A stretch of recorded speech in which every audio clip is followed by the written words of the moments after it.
team, I'm Crystal, and today we're going to take a look at how to perform a dumbbell power crunch. So this is what it looks like.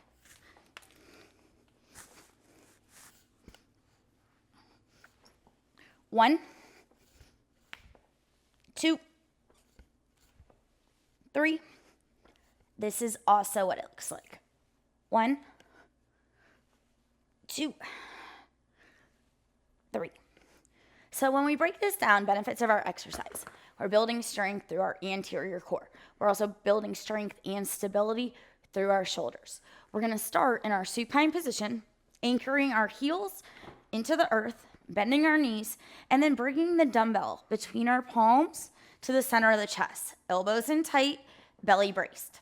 From here, we're going to keep our heels glued to the floor, and we're going to lift towards the ceiling as high as we can, keeping the eyes either locked to our knees or slightly above so that we're protecting our cervical spine as we lift into our press.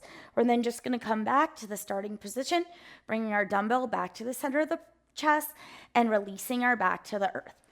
We can definitely add a little bit of distance or not. So common faults in this exercise.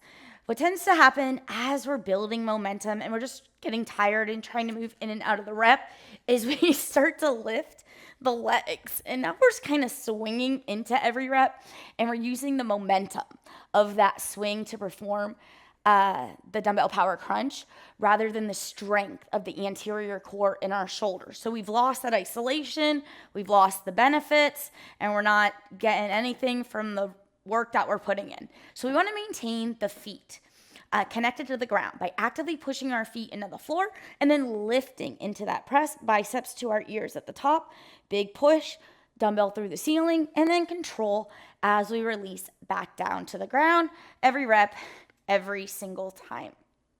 The other big common fault that we tend to see here is as we get tired, instead of our dumbbell coming up biceps to the ears, we start to bring it forward and we're like lowering the extension of the dumbbell. So we want to maintain lifting up so we're getting a higher level of engagement through our target areas as we reach the top of the movement. The progression and regression strategies that we can apply here in either to increase or decrease intensity are a couple of different things. The first one's going to be load. So if the dumbbell is just too much, we can absolutely reduce the size or weight of the dumbbell, and that's going to reduce intensity. If you still find at a very light dumbbell choice that the dumbbell is still too much, we can absolutely do the exercise without the dumbbell by clasping the hands together and then just completing it by holding the hands, but still performing the same mechanical movements so that we're still building strength and stability in all those target areas. And then when it's appropriate and we've built up our fitness levels, we can later on add that load in.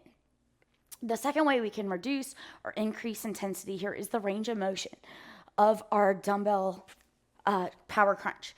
So down here is absolutely going to be less intense than if we're all the way up here pushing through the ceiling. So the higher that we can get into that dumbbell power crunch, the more challenging it's going to be, and the reduction in that range of motion is going to reduce that intensity. So a lot of ways we can change it up for what's right for us today. The third way that we can increase or decrease intensity in our dumbbell power crunch, once we have strong range of motion, we have a really good weight choice, we have strong quality of movement, is we can start to accelerate our movements, coming in and out of our dumbbell power crunch faster, performing more reps, and that's just going to give us an additional benefit of improving cardiorespiratory health or heart and lung fitness. And that is how to perform a dumbbell power crunch.